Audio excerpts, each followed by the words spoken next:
11절을 본문으로 헌신은 어디에서부터 시작되는가라는 제목으로 함께 말씀을 나누도록 하겠습니다.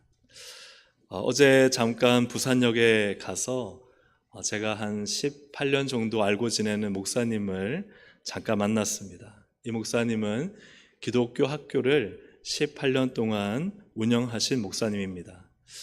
여기서 일을 보고 잠깐 가기 전에 저와 만나 1시간 정도 기독교 교육에 대해서 또 한국교회에 대해서 이런저런 이야기를 나누는 중에 이 목사님이 이런 말씀을 하시는 거예요.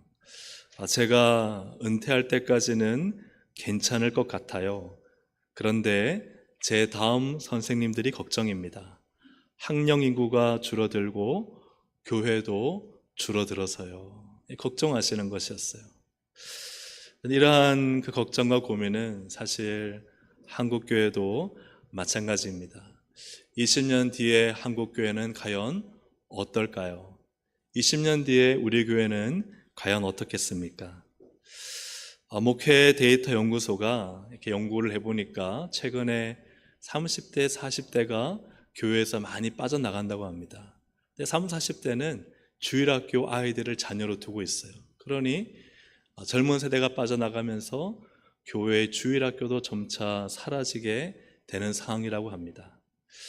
제가 챗 GPT에 물어봤습니다. 200명인데 20년 뒤에 200명이 되려면 어떻게 해야 돼? 물어보니까요. 어떤 대답이 나왔을 것 같습니까? 그 챗 GPT가 아시죠? AI 기반 학습 모델인데 해주는 대답이 3, 40대가 적어도 60명 이상이 돼야 되고 어린아이와 청소년이 적어도 60명 이상 되면 20년 뒤가 되어도 200명이라는 거예요. 사실 여기에 한국교회를 우리가 대입을 해볼 때 참 20년 뒤에 한국교회가 어떻게 그려질지 우리가 한번 좀 심각하게 고민하고 또 기도해야 될 부분이라 생각이 됩니다. 근데 이때야말로 한국교회에 참 헌신이 필요한 때입니다. 그런데 안타깝게도 헌신의 배터리가 많이 줄어든 모습을 보게 됩니다. 헌신의 구어사전적 의미는 무엇인가? 몸과 마음을 바쳐 있는 힘을 다한다. 이게 헌신이에요. 어떤 일이나 목적을 위해 자신의 노력과 정성을 아끼지 않는 것, 그것이 헌신입니다. 그래서 헌신이 힘을 다하는 것이라면 힘이 없으면 헌신할 수 있을까요? 없을까요? 없죠. 그렇습니다. 헌신은 힘을 다하는 것이기 때문에 이 헌신은 힘의 배터리가 100% 차 있으면 100%의 헌신이 나오고 내 힘이 0%이면 헌신할 수 있을까요? 없을까요? 없습니다. 사랑하는 여러분, 여러분의 헌신의 배터리는 몇 %입니까? 주님을 위한, 나를 구원하시고 나를 사랑하셔서 나에게 사명을 맡기신 주님을 향한 헌신의 배터리는 여러분 몇 %라 측정하십니까? 근데 중요한 것은 헌신 없이는 부흥이 일어날 수 없다는 것입니다. 부흥은 반드시 헌신을 통해 일어나게 되어 있습니다. 그렇다면 우리 교회의 20년 뒤도 지금 우리의 헌신에 달려 있다는 것이죠. 만약에 지금 나의 헌신의 배터리가 2%밖에 안 되거나 0%라면 앞으로 우리 교회의 미래가 어떠할까 하는 것을 우리 스스로 한번 생각해 볼 필요가 있습니다. 저는 이 헌신에 대해서 오늘 말씀을 좀 나누고자 합니다. 여러분, 우리가 주님 위해 헌신하고 싶지 않은 분은 예수님 믿는다면 그런 분은 없을 거예요. 다 어떤 모습으로든 주님을 위해 살고 싶고 헌신하고 싶습니다. 그런데 이 헌신의 시작이 어디에서부터인가 하는 것입니다. 헌신은 어디에서부터 시작되는가? 정말 중요한 오늘 이야기를 하려고 합니다. 절대로 이 헌신은 행동에서부터 시작되지 않는다는 것입니다. 같이 한번 읽어보겠습니다. 헌신은 행동에서부터. 우리가 헌신하자, 또 헌신하십시오 라고 말하면 무엇인가를 해야 한다고 생각을 합니다. 시간을 내야 되고, 희생을 해야 되고, 행동을 해야 되고, 수고해야 되고, 포기해야 한다. 그래야 이것이 헌신이다 라고 생각합니다. 물론 헌신에 이러한 측면이 있겠지만 그 시작이 행동이 아니라는 거예요. 뭔가 더 열심히 봉사하는 것이 헌신이냐? 그게 아니라는 거예요. 내가 뭔가 한번 각오를 하고 결심을 해서 한번 헌신해 봐야지, 이게 헌신이냐? 이것이 성경적인 헌신이 아니라는 것입니다. 헌신이 행동에서부터 시작한다면 여러분, 우리는 다 부담을 느낄 수밖에 없습니다. 이 땅을 살아가는 우리는 얼마나 바쁩니까? 직장에서도 열심히 일해야 되고, 어떤 분은 사업 때문에 바쁘고, 자녀도 돌봐야 되고, 또 부모님도 섬겨야 되고, 건강도 챙겨야 되고, 또 교회 이런저런 일도 섬겨야 합니다. 그래서 헌신하십시오 하면은 사실은 맞는 말이지만 또 다른 한편으로는 마음이 무거워져요. 안 그래도 힘든데, 지금도 열심히 살고 있는데 더 이상 무엇을 하란 말인가? 혹시 그런 마음 가져본 분이 계실지 모르겠습니다. 헌신이 행동으로 다가온다면 또 참 부담스러운 이유는 우리가 너무 많이 지쳤기 때문입니다. 열심을 내고 싶지만 에너지가 고갈되어 있는 거예요. 배터리가 떨어진 것입니다. 마음이 움직이지 않습니다. 알지만 행동할 힘이 없다는 거예요. 오늘 우리가 읽지 않았지만 느헤미야 2장부터 13장에는 느헤미야의 헌신적인 행동들이 잘 기록되어 있습니다. 그는 이 페르시아의 술관원입니다. 술관원은요, 굉장히 중요한 직책이고 고위직입니다. 왜냐하면 그냥 술 따라주는 사람이 아니라 이 왕을 독살하는 음모로부터 왕을 지키는, 가장 왕이 신임하고 맡길 수 있는 자리가 술관원입니다. 그러나 여기까지 오기까지 이 느헤미야가 어떤 인생을 살았을까요? 유다인으로, 이방인으로서 이 페르시아에 들어가서 이 왕의 신임을 얻기까지, 왕의 생명을 책임지는 자리까지 결코 수월하게 가지 않았을 것입니다. 누구보다 열심히 성실하게 신임을 얻고자 엄청난 노력을 했을 것입니다. 그리고는 왕의 신임을 얻어 이 술관원이라는 이제 높은 지위와 평안하고 안정된 부유하고 권력 있는 자리까지 느헤미야가 올라가게 된 것입니다. 그런데 느헤미야가 이 좋은 자리를 버려두고 어디를 선택하느냐? 1500km 떨어진 예루살렘을 선택합니다. 거기는 폐허입니다. 제대로 갖춰진 것이 없습니다.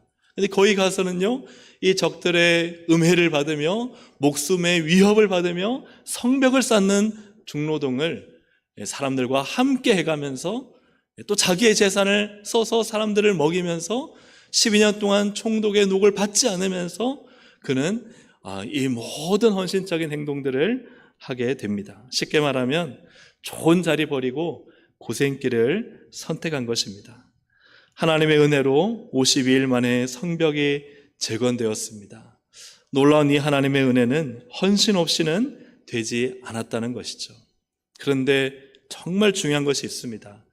이 느헤미야 2장부터 마지막 13장의 행동이 있기 전에 오늘 우리가 읽은 느헤미야 1장이 있다는 사실입니다.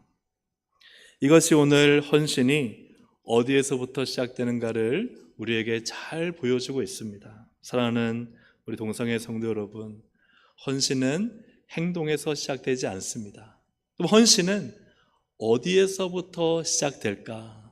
여러분, 헌신은 기도에서부터 시작됩니다. 함께 읽어보겠습니다. 헌신은 기도에서부터 시작됩니다. 1장을 보면 느헤미야는 예루살렘의 형편을 듣습니다. 2, 3절 함께 읽어보겠습니다. 내가 그 사로잡힘을 면하고 남아있는 유다와 예루살렘 사람들의 형편을 물은즉 그들이 내게 이르되 사로잡힘을 면하고 남아있는 자들이 그 지방 거기에서 큰 환난을 당하고 능욕을 받으며 예루살렘 성은 허물어지고 성문들은 붙었다 하는지라. 아멘. 예루살렘 형편을 들으니 그 상황이 참담했습니다. 그런데 이때가요, 이 남유다 왕국이 바벨론에 의해 멸망당한 지 140년이 지난 때였습니다. 여러분, 140년이 지나도록, 물론 그 전에 가서 이스롯바벨을 중심으로 성전을 지었다 하지만, 그러나 이 상황이 나아지지 않았다는 것입니다. 성벽이 여전히 무너진 채 방치되어 있었습니다. 그래서 주변에 있는 사마리아 사람들, 암몬 사람들, 아라비아 사람들, 또 이 아스도 사람들이 걸핏하면 침략해와서 약탈해가고 조롱하고 무시하는, 여러분 한번 생각해 보십시오. 내 집에 울타리가 없다, 벽이 없다, 내 집의 문이 비밀번호도 없이 잠금 장치도 없이 항상 열려 있다. 여러분 어떻겠습니까? 그런 상황이 이 예루살렘에 140년 동안 지속된 거예요. 이 얘기를 들었는데 사실 이 140년 동안, 이 긴 세월 동안 달라진 것이 없다면 대부분의 사람들은 숙명처럼 받아들일 것입니다. 야, 이거 어쩔 수 없구나. 이거는 다 포기해야 되는, 체념해야 되는 일이구나. 여기서 어떤 변화도 일어날 수 없구나. 그런데 오늘 느헤미야 1장에 보면 느헤미야는 어떻게 반응하느냐, 우리 4절을 함께 읽어보겠습니다. 시작. 느헤미야 이 말을 듣고 앉아서 울고 수일 동안 슬퍼하며 하늘의 하나님 앞에 금식하며 기도하여. 아멘. 느헤미야가 기도하는데요, 여러분 여기서 너무 중요한 게 있습니다. 누가 기도하느냐? 누가 기도하느냐? 누가 기도합니까? 울고 슬퍼하는 사람이 기도합니다. 왜 느헤미야는 울고 슬퍼할까요? 그 이유는 140년 동안 방치되었던 그 일이 당연한 듯이 받아들일 수 없기 때문입니다. 어쩔 수 없는 숙명의 상태가 아니라는 것이죠.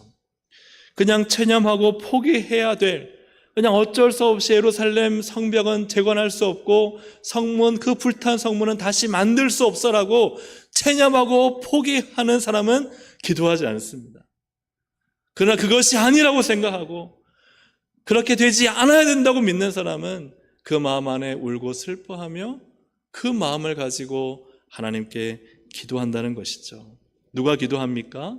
받아들일 수 없을 때, 체념하고 포기할 수 없을 그때 기도한다는 사실이에요. 여러분 체념하고 포기해 보십시오.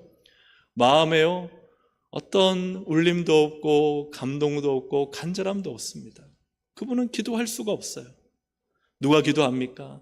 한 영혼을 향한, 이 아픔과 고민을 향한 뜨거운 마음을 가지고 그것 때문에 울고 슬퍼할 수 있는 사람은 그가 우리 하나님께 기도하는 사람이라는 것이죠. 그런데 여러분, 이 놀라운 기도가 시작되었을 때 이 기도의 끝이 무엇인가 하는 것입니다. 우리 11절 한 중간부터 한번 같이 읽어보겠습니다. 시작.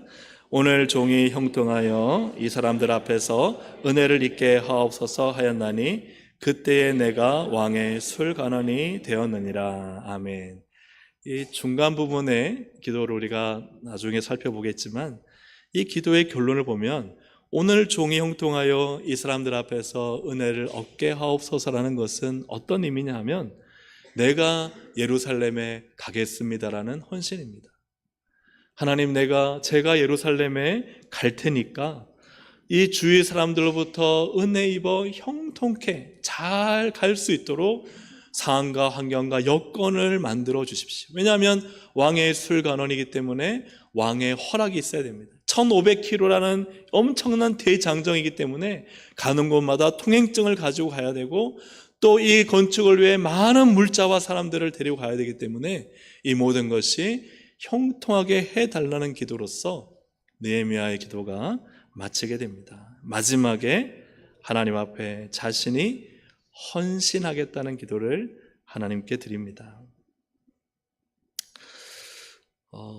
이 형편을 보고 기도를 시작했던 느헤미야는 마지막에 자신이 헌신함으로 이 기도가 마무리되고, 그리고 나서 느헤미야 2장부터 13장까지가 그가 그 헌신의 행동들이 구체적으로 기록이 되어 있습니다. 여러분이 꼭 기억해야 될 것은 누가 헌신하는가? 헌신은 어디에서부터 시작되는가? 여러분, 기도하는 자가 헌신합니다. 헌신은 기도의 자리에서 시작됩니다. 왜 헌신이 기도의 자리에서 시작되느냐? 헌신은 나로부터 시작되는 것이 아니라 하나님으로부터 시작되기 때문입니다. 성경적인 헌신은 내가 한번 의지를 가지고 내가 한번 노력해서 내가 한번 결단하고 내가 한번 만들어 보겠다는 것이 아닙니다. 성경적인 헌신은 하나님께서 부어주시는 마음입니다. 한번 따라 하실까요? 성경적인 헌신은 하나님께서 부어주시는 마음입니다. 내가 주를 위해서 뭔가를 해보겠다는 것이 아니라 하나님이 나에게 마음을 부어주신다는 거예요. 그 마음을 깨달으니까 내 마음이 정말 하나님 앞에 드려지는 헌신으로 나타나는 것입니다. 여러분, 모세를 보십시오. 모세가 이 40년 동안 이스라엘 백성을 이끌 때 모세가 손을 들고 하나님, 제가 이스라엘 백성 이끌어 보겠습니다, 이렇게 했나요? 아니요, 그렇지 않습니다.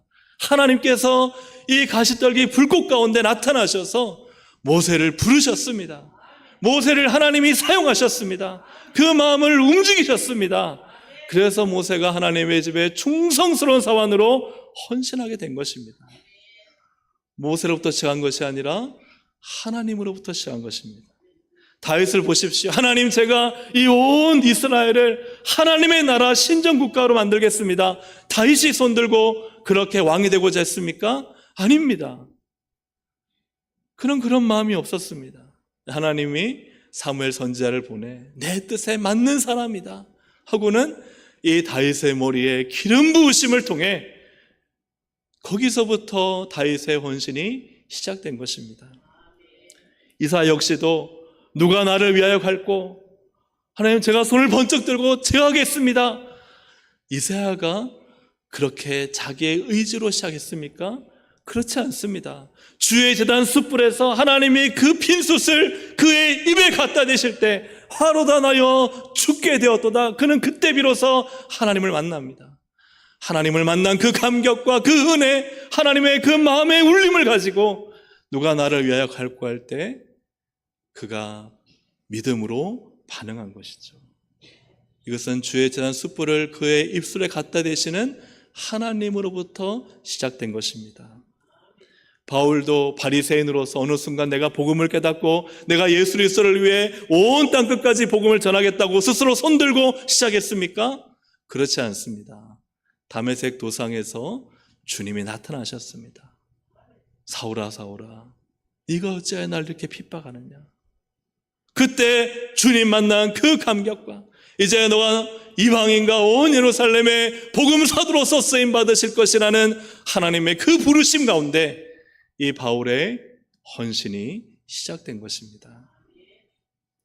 사랑하는 여러분, 꼭 기억하십시오. 헌신은 나에게서 시작되는 것이 아닙니다.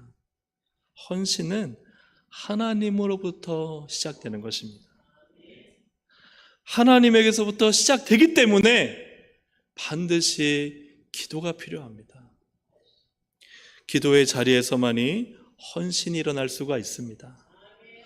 기도하는 순간에 하나님이 하나님의 마음을 나에게 부어주시고 하나님의 부르심을 깨닫게 하여 주시고 그 하나님의 부르심이 내게 가슴 뛰는 감동과 비전이 되게 하시고 내가 이 땅을 살 때 헛된 것을 위해 이 느헤미야 같으면은 이 수상궁에서 왕의 술 간으로 사느니 나는 예루살렘에 가서 하나님의 거룩한 사명을 감당하며 헌신하겠다는 이 부르심은 기도의 자리에서 일어난 거룩한 반응입니다. 헌신은 내가 무엇을 하나님께 드리는 열심이 아닙니다. 그 열심은요, 오래가지 못합니다.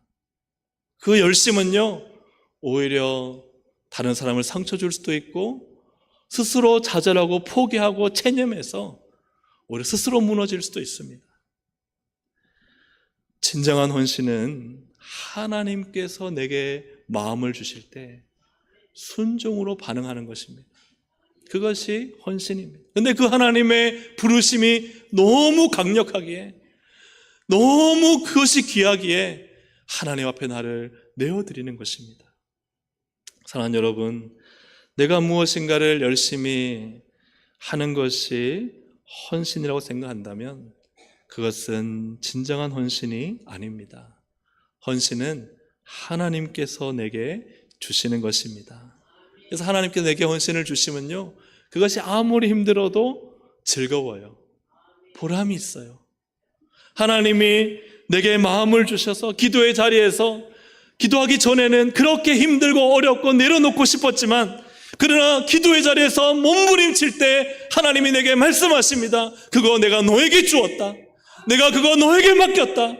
그 음성을 듣는 순간 그때 그 모든 어려움과 고통과 또한 시련과 좌절과 포기는 그냥 한순간에 날아갑니다.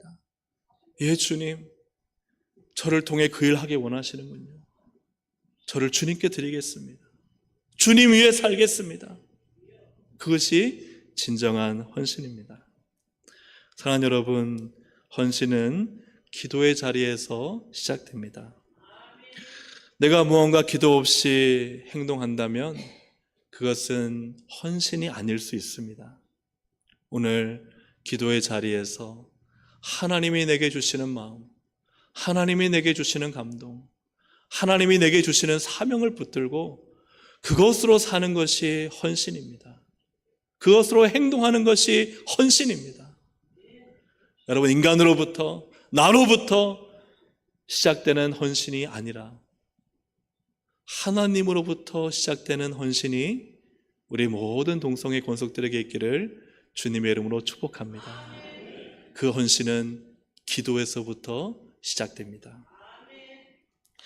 이제 느헤미야가 그럼 어떤 기도를 드렸는가? 어떤 기도를 드렸기에 그 예루살렘의 형편을 보고 기도했던 그 기도가 어느 순간 제가 예루살렘으로 갈 테니 종으로 형통케 해달라는 헌신의 기도로 바뀌었는가 하는 것입니다. 중요한 것은 헌신은 하나님에서부터 시작된다는 사실입니다. 우리 함께 읽어보겠습니다. 시작. 헌신은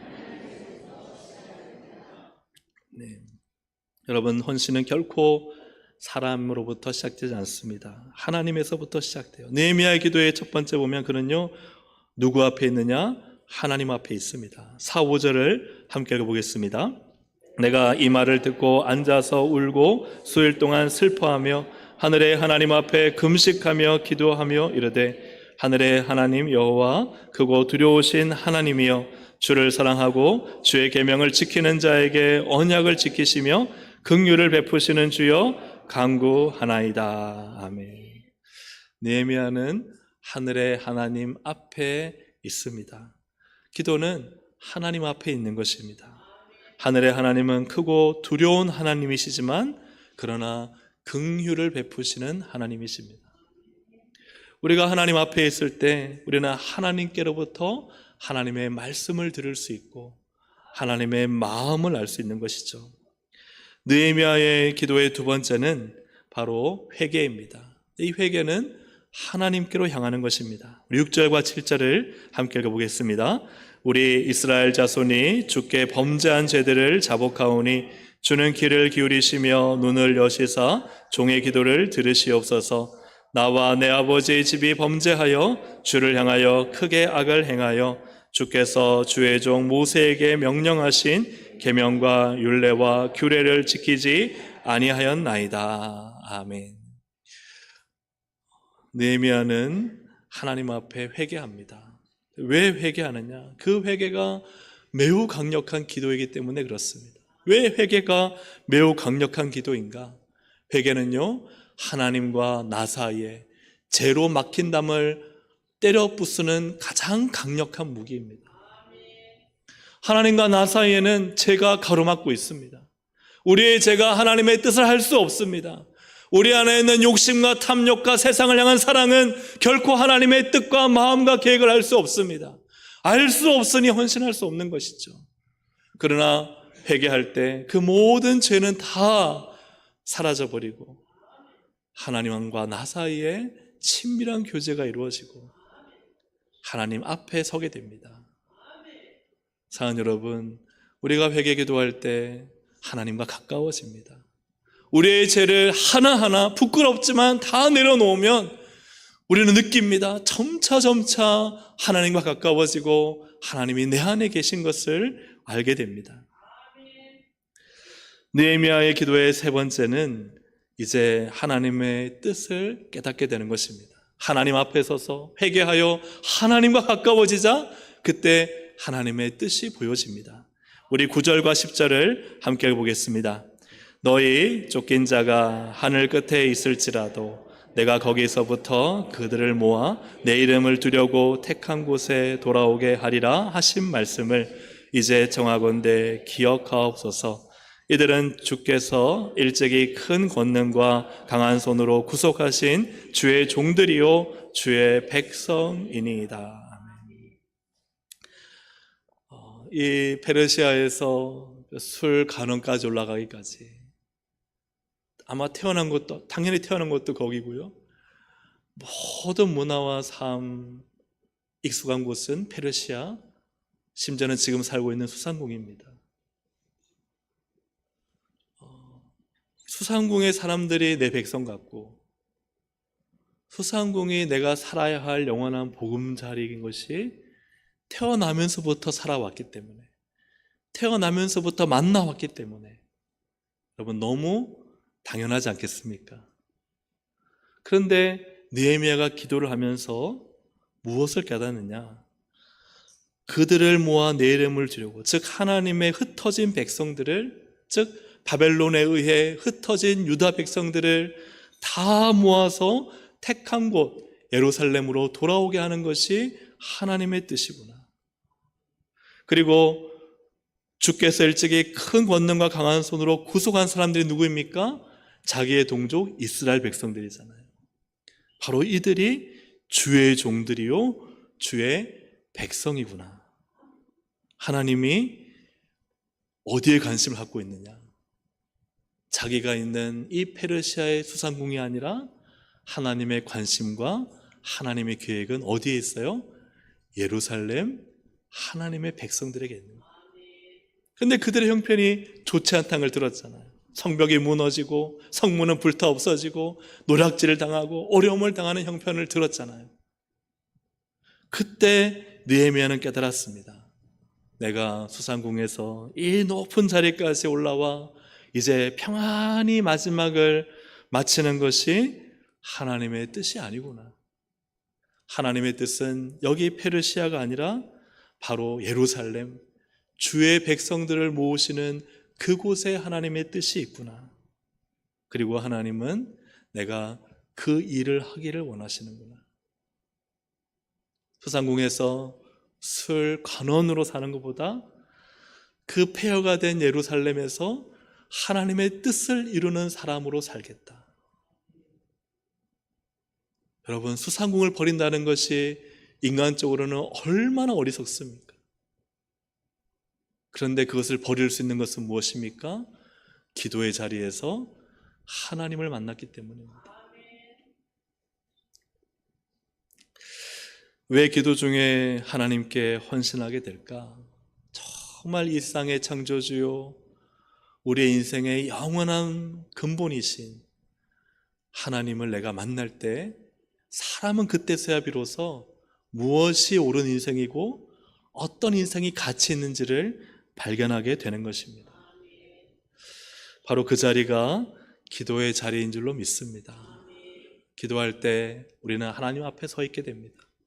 기도할 때 우리가 회개하며 그 모든 죄의 담을 허물고 멀었던 주님이 가까워집니다. 주님의 마음이 느껴집니다. 주님의 감정이 느껴집니다. 주님의 뜻을 발견하게 됩니다.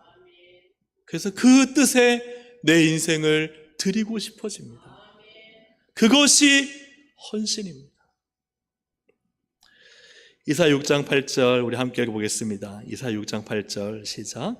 내가 또 한번 제가 읽어보겠습니다. 내가 또 주의 목소리를 들으니 주께서 이르시되 내가 누구를 보내며 누가 우리를 위하여 갈고 하시니 그때 내가 이르되 내가 여기 있나이다 나를 보내소서 하였더니. 아멘. 주님이 먼저 목소리를 내셨습니다. 그 목소리를 들었어요. 이사야가요, 내가 또 주의 목소리를 들으니. 사랑하는 여러분, 주의 목소리를 듣는 인생이 되시기를 주의 이름으로 축복합니다. 내 목소리 내고 옆에 있는 사람 목소리 따라가지 마십시오. 오늘 하나님 앞에 단독자로 서서 기도의 자리에서, 이 예배의 자리에서 하나님이 나를 향해 어떤 목소리를 내는지 그 목소리를 들을 수 있기를 주의 이름으로 축복합니다. 그래서 누가 나를 위하여 갈고 할 때 그때 이사야의 인생의 방향이 결정이 되는 것입니다. 그때 그 인생의 참된 바른 길이 열리는 것입니다. 하나님 앞에서 사랑하는 여러분, 주의 목소리를 듣고 그 목소리를 따라가는 참된 헌신의 삶이 되시기를 주님의 이름으로 축복합니다. 기도하는 자리는 내가 원하는 것을 얻는 자리가 아닙니다. 기도하는 자리는 하나님 앞에서 내 죄를 회개하고 내 뜻대로 살지 않고 하나님 뜻대로 살고 헌신하겠습니다를 결단하는 자리입니다. 이 기도를 시작할 때 사랑하는 여러분, 하나님께 기억되는 인생을 살 수 있고 하나님의 거룩한 역사에 동참하는 인생을 살아갈 수 있습니다. 말씀을 정리합니다. 여러분, 성경적인 헌신은 내가 어떤 행동을 하거나 내가 어떤 열심을 내는 것이 절대 아닙니다. 그건 다 무너지는 것이고 인간적인 욕심과 인간적인 소망에 뿌리를 두고 있을 뿐입니다. 성경적인 헌신은 기도에서부터 시작됩니다. 기도하면서 하나님을 만나고 하나님 앞에 회개하고 하나님 뜻대로 살겠다고 다짐하는 그 순간부터 진정한 헌신이 시작되는 것이죠. 하나님 앞에 헌신된 삶을 살고 싶으십니까? 그럼 무엇을 하셔야 될까요? 여러분, 기도해야 됩니다. 기도해야 됩니다. 내가 하는 열심이 아니라 기도의 자리에서 하나님을 만나 하나님께서 부르신 그곳에서 귀하게 나를 내어드리고 귀하게 쓰임받는 그런 귀한 헌신의 삶을 사시기를 주님의 이름으로 축복합니다. 아멘. 우리 함께 이 시간 찬양 드리겠습니다. 아무도 예배하지 않는 그곳에서 주를 예배하리라.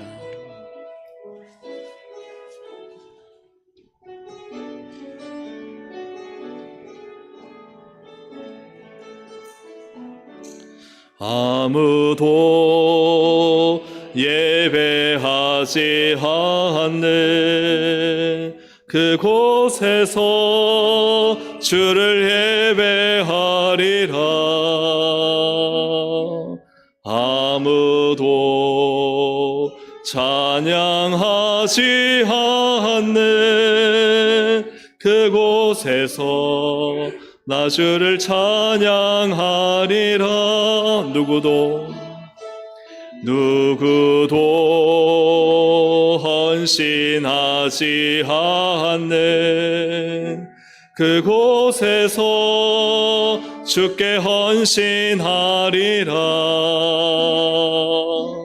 누구도 증거하지 않는 그곳에서 나 주를 증거하리라. 내가 밟는 모든 땅 주를 예배하게 하소서. 주의 보혈로 덮어지게 하소서. 내가 선이고 주의 거룩한 곳 되게 하소서. 주의 향기로 물들이소서. 아무도 예배하지 않는 아무도 예배하지 않는 그곳에서 주를 예배하리라. 아무도 찬양하지 않는 그곳에서 나 주를 찬양하리라. 누구도 헌신하지 않는, 누구도 헌신하지 않는 그곳에서 주께 헌신하리라. 누구도 증거하지 않는 그곳에서 나 주를 증거하리라. 내가 밟는 모든 땅 주를 예배하게 하소서. 주의 보혈로 덮어지게 하소서. 내가 선이고 주의 거룩한 곳 되게 하소서. 주의 향기로 물들이소서. 내가 밟는 모든 땅 주를 예배하게 하소서. 주의 보혈로 덮어지게 하소서. 내가 선이고 주의 거룩한 곳 되게 하소서. 주의 향기로 물들이소서. 내가 밟는 모든 땅 주를 예배하게 하소서. 주의 보혈로 덮어지게 하소서.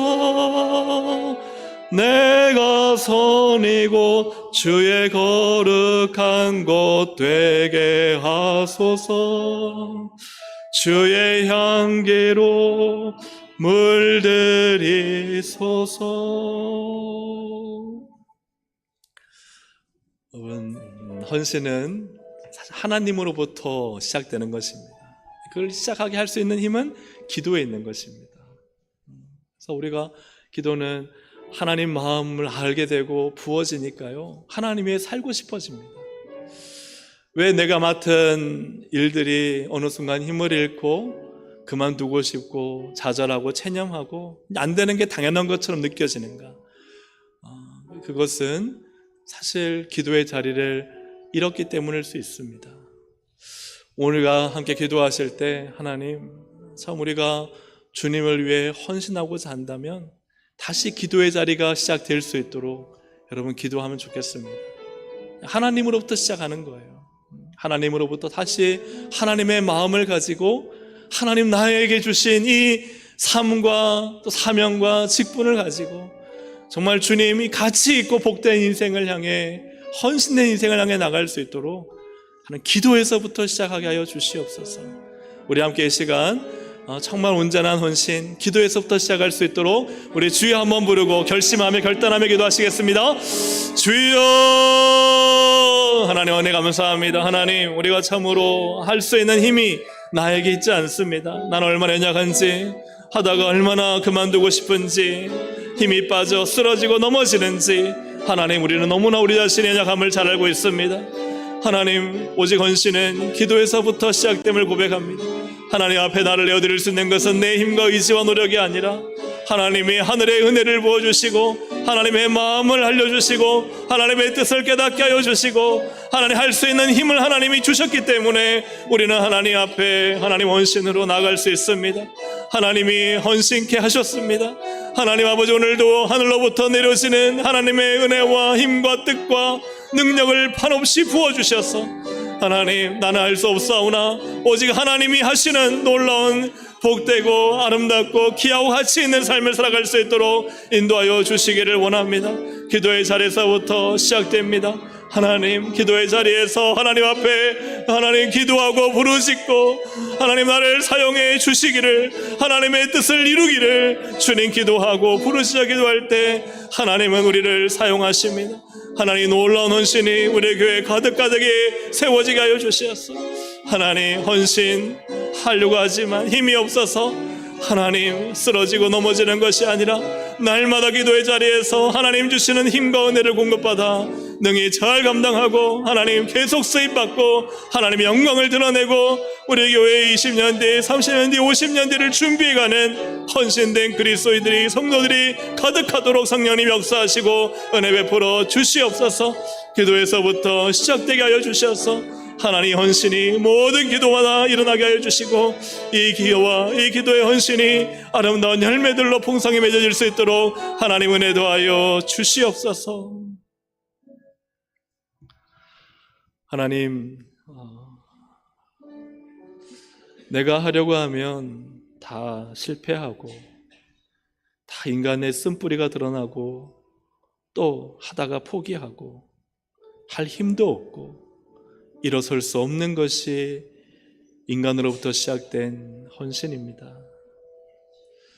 성경의 헌신은 다 하나님이 주신 것입니다. 느헤미야도, 모세도, 다윗도, 바울도, 이사야도 다 하나님이 그 마음에 감동을 주시고 그 마음에 울림을 주시고 하나님께 자기의 인생을 드리겠다는 그 은혜를 허락하여 주셔서 하나님 앞에 헌신된 인생을 살게 하셨습니다.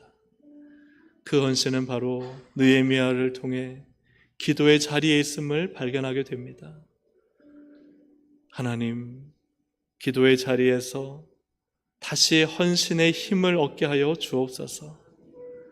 기도의 자리에서 다시 헌신의 길을 발견케 하여 주시옵소서.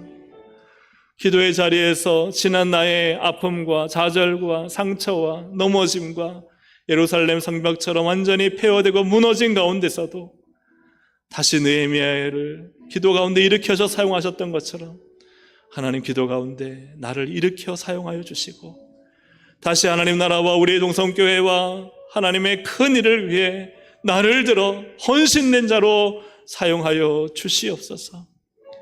기도하는 이 자리, 하나님, 이 자리에서 하나님의 하실 일들을 보게 하여 주시고 하나님께 나를 내어 맡겨 하나님이 나를 쓰시는 참 가치 있고 복된 인생을 살게 하여 주시옵소서. 예수 그리스도의 이름으로 기도합니다. 아멘.